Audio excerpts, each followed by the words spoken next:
সকলকে স্বাগতম জানাচ্ছি কুকিং ব্লগের আরেকটি রেসিপিতে। আজকের রেসিপি পাঁচমিশালি সবজি দিয়ে শুটকি মাছ রান্নার রেসিপিটি শেষ অবধি দেখার অনুরোধ রইল। প্রথমে আমি সব কয়টা সবজি কেটে নিচ্ছি।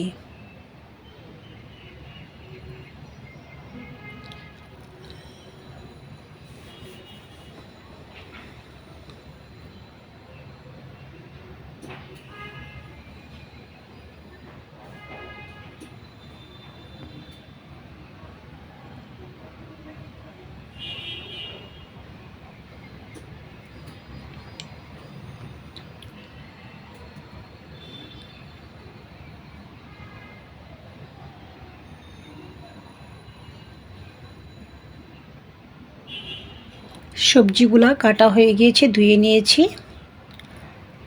সাথে পয়সা শীতল আইস মাথা পেট পরিষ্কার করে ধুয়ে নিয়েছি। চুলাটা অন করে কড়াই বসিয়ে দিয়েছি। দিয়ে দিয়েছি পরিমাণ মতো তেল। তেল গরম হওয়ার পরে দিয়ে দিয়েছি পরিমাণ মতো পেঁয়াজ বাটা, রসুন বাটা। চামচের সাহায্যে নাড়াচাড়া করে নিচ্ছি। দিয়ে দিয়েছি এই পর্যায়ে শুটকি মাছ। আবারও নাড়াচাড়া করে নিয়েছি।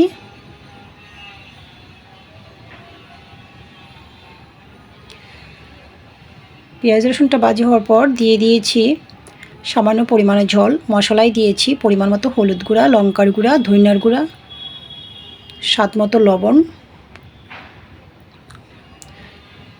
মশলা কষানো হওয়ার পর সবজিগুলো অ্যাড করে দিয়েছি। ঢাকনাটা দিয়ে দিয়েছি খানিকক্ষণের জন্য। ফিরে আসছি খানিকক্ষণ পর। ঢাকনাটা নামিয়ে নাড়াচাড়া করে নিচ্ছি চামচের সাহায্যে।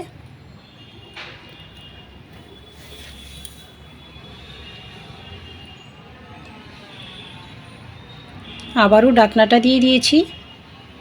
ফিরে আসছি কয়েক মিনিট পর। ঢাকনাটা নামিয়ে আবারও নাড়াচাড়া করে নিয়েছি। তো সবজিগুলো কষানো হয়ে গিয়েছে। এই পর্যায়ে আমি দিয়ে দিয়েছি খানিকটা গ্রেভি। আবারও নাড়াচাড়া করে নিয়েছি। ঢাকনাটা দিয়ে দেবো খানিকক্ষণের জন্য। স্বাদ মতো কাঁচা লঙ্কাটাও দিয়েছি।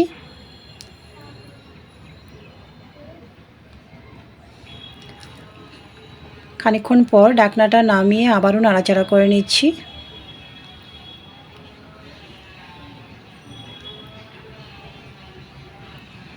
আবারও ঢাকনাটা দিয়ে দিয়েছি। 2 থেকে 3 মিনিট পর ঢাকনাটা নামিয়ে দিয়ে দিয়েছি কুচি করে রাখা ধনিয়া পাতা। আবারও নাড়াচাড়া করে নিয়েছি। তো আমার শুটকি মাছ দিয়ে সবজি রান্নাটা রেডি হয়ে গিয়েছে। রেসিপিটি ভালো লাগলে আমার ফেসবুক পেজটা ফলো এবং ইউটিউব চ্যানেলটা সাবস্ক্রাইব করে সাথেই থাকার অনুরোধ রইল। সকলকে ধন্যবাদ।